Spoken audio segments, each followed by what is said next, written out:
Hey there guys, Mike here. Mike's DVDs and Blu-rays collection is back with another episode for you guys to discover some classic movies, new movies, something new. I'm always recommending things, and but today I wanted to do something a little special. Now I wanted to do a larger dive on this episode. I wanted to show more because there's a lot more videos that I have by this particular group in my collection. But today I want to show you what I recently picked up. I guess I wasn't aware of it, but Universal Video had put out some new editions of some past favorites of mine. So today I just wanted to kind of bring up the Marx Brothers. They're one of my favorite all-time comedy groups of all time, just comedians. Each one was so talented. Groucho, Harpo, Chico, Zeppo, Gummo, the whole bunch. But you know, the main three that everybody really remembers is Groucho, Chico, and Harpo. They were all brothers from New York. Everyone was born between 1886 and 1901, and most of the brothers would pass away by the 70s and stuff. I believe Zeppo may have been the last one to pass. I'm not sure. Don't quote me on that. But anyways, Universal Pictures had put out some new Blu-ray editions of their Paramount movies. They did 5 movies for Paramount, starting in 1929 with The Coconuts and ending in 1933 with Duck Soup. Which they then went over to MGM and made A Night at the Opera, which is kind of considered their best, their people's favorites. Some people are like Duck Soup. I think here recently I've really have started to really love The Coconuts a little bit more, and these Blu-rays really do look good and stuff. So let's get right to that. There's also another new one that Warner Archive just released, so I thought I would just kind of catch up you guys with my Marx Brothers collection.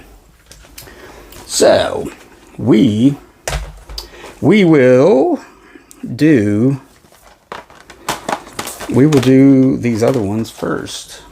So like I was saying, so this is the first one, The Coconuts, from 1929. Their first movie was filmed at the Astoria Studios in New York. Paramount Pictures had studios on each coast. Nowadays, the same studio that these were filmed in are it's a game show, I think, or something. Something famous is still being filmed there after all these years. But one thing I want to say about these, I know this was just kind of a cash grab and stuff, because the whole Universal put out a box probably 5-6 years ago now on Blu-ray of the most current restorations, because I think they found some footage of animal crackers and they fixed it. They found little bits and stuff, the best they could and everything, and they released it as a set. I picked that up, and then around the same time, or maybe right before, Arrow Video put out those Paramount Pictures in like a box set. I ended up getting the individual releases though, but in watching these, I couldn't remember they looked so good. They really did. So yeah, The Coconuts really looks good. It's like the best I've ever seen. I'm gonna have to really compare the set I got, and see if it's actually the same thing or if they've improved on it somehow. But anyways, The Coconuts, a really funny movie. It's basically a filmed version of their stage play, which was a big hit on Broadway. Luckily, it doesn't suffer from being too stagey. You know, the camera just here and not much movement. It's almost like filming an actual play. It's just so, you know. But thankfully, Robert Bluray was the director, and he was kind of an up-and-coming, innovative director, and he really kept the camera moving. They really, because you know, if you know the Marx Brothers, they are full of energy. They run. They move around. You know, the camera has to try to capture all that zaniness. You know, so he really kept up with it. So, but what's weird about each one of these, they all, as far as bonus features, they all have just the Marx Brothers, Hollywood's King of Chaos. It's like a 30, maybe 20, 30-minute documentary or something. But it's on each one. That's kind of cheap. But anyways, the Coconuts. Next up, this is where the big improvement came, because they actually found some excised footage that didn't get past the censors, I believe, or it came from a British print, something like that. But anyways, this is 1930s Animal Crackers, and another real favorite of mine. It's got a lot of great songs, Hello, I Must Be Going, Hooray for Captain Spaulding. Once you hear those songs, you'll recognize them somehow. But anyways, a little bit of footage was put back in this, and it was restored the best they could. I think out of all these, the original camera negatives don't exist anymore, so they're having to go in and do a fine dupe or something, But anyways, Animal Crackers, really good.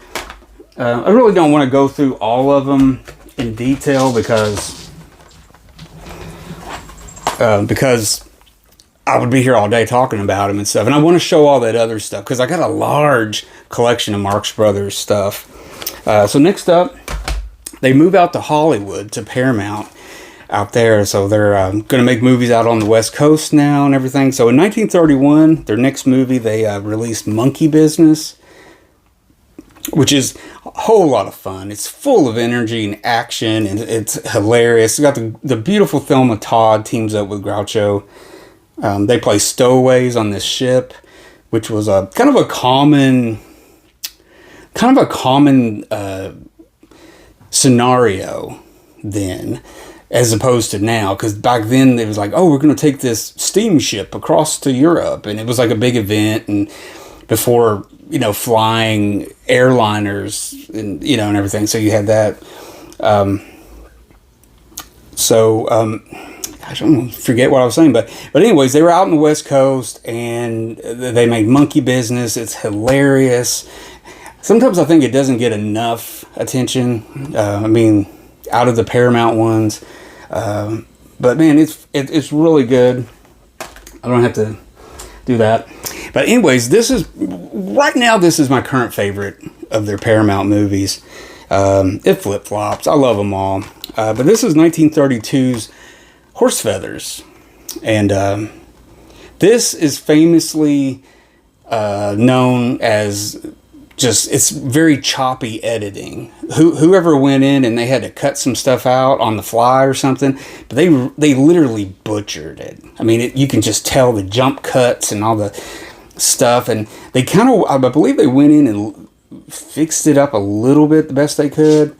But there's a lot of footage missing from this movie, and it would be awesome if they could find that. That would be so amazing. But yeah, anyways. So again, this has got that same documentary on it. And then finally, of the Paramount movies, this is 1933's Duck Soup, which is a crazy send-up of war, wartime, just the craziness and stuff. It is such a wackadoo movie. It takes place at a fictitious country, Fredonia versus, so it's really good. Duck Soup.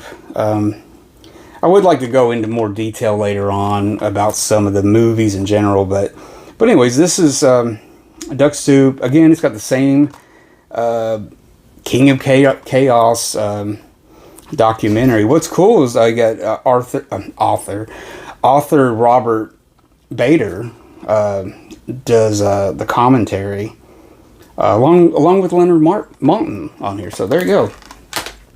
Now next up, this just came out a few weeks ago as I filmed this, and it looks great. It really does. I haven't seen this movie all the way through in it's been a good minute since I've seen it. I think the last time I watched it was either the Laserdisc copy I got or it's the DVD copy I got, but it's been a while. But Warner Archive really went well. They did good on this. I don't know the extent of the cleanup or restoration of it, but man, it looks great. I've never seen it look better. But this is when they went to MGM. This was their second movie at MGM, 1937's A Day at the Races. And wow, this is a great release. I mean, Warner Archive just a few years ago was, like, they're going to go out of business. Warner Brothers is giving up the archive department and the cartoons and everything. And then somehow or another, it never happened. And they're just putting stuff out. So it's kind of like a year-to-year basis, I guess, But man, Day at the Races takes place at a racetrack, obviously. Groucho is actually a veterinarian, but he poses as a doctor to help this rich old lady help finance her niece or something to keep this sanitarium going and stuff. It's hilarious. Man, believe me, take my word for it. It looks really good. I was really impressed. And finally, guys, this was released by Warner Archive last year. Last year or so. It either came out late 22 or somewhere in, I think it was in the early 23 of last year. But anyways, 1935's A Night at the Opera, one of their most famous ones. Famously, the rock band Queen named their album A Night at the Opera after this movie. The album with Bohemian Rhapsody on it. And they also, their next album, they also did the name was A Day at the Races, which is the next movie in line in the Marx Brothers filmography. So it's kind of cool. They were, fans and stuff. But what can I say about A Night at the Opera? I mean, it's really, really good. And this looks really good, but man, I was really impressed with A Day at the Races for some reason. Anyways, guys, so I guess I could talk till the cows come home about the Marx Brothers and all that good stuff, but I just wanted to throw that out because I'm not really sure. I guess I could look at the date when they put those out, but basically it's a cash grab. They kind of broke up that little collection that they put out and just made individual releases and stuff. But I picked them up on Amazon. They weren't a lot of money at all. So I was just like, okay, I'll double, triple, quadruple dip again and get these editions. But I'm kind of glad I did because I want to do some comparisons to see if the coconuts and looks as good as on that other set. So anyways, guys. So that's about it. So guys, subscribe to my channel if you haven't already. Give me a thumbs up if you enjoyed it. And please comment. I love hearing from you guys. And any Marx Brothers fans out there, I'd love to hear from you. And that's about it. But for right now, just try to make a quick thing about the Marx Brothers. But I promise in the future, I want to do a larger, deeper dive to show off everything. Because I got a lot of Laserdisc. I even have VHSs. I got DVDs and Blu-rays and all kinds of little assortments of goodies. So, and then I got this shirt, horse feathers. Anyways, guys, I'm Mike. Take it easy. Thanks for watching, and I will see you later.